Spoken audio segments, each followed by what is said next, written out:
আপনাদের সবাইকে স্বাগতম আফরিন জান্নাত চ্যানেলে। ভিডিওটি পুরো দেখার জন্য অনুরোধ রইল।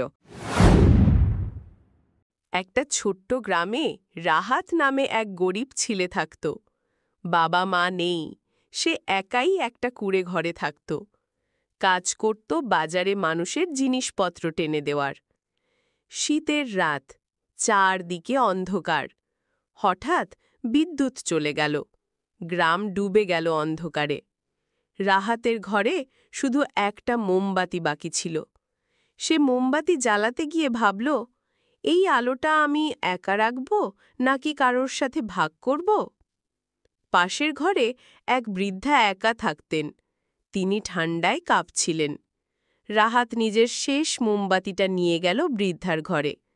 অদ্ভুত ব্যাপার হল, সেই এক টুকরো আলো দুইজনের ঘরকেই উষ্ণতা আর নিরাপত্তা দিল।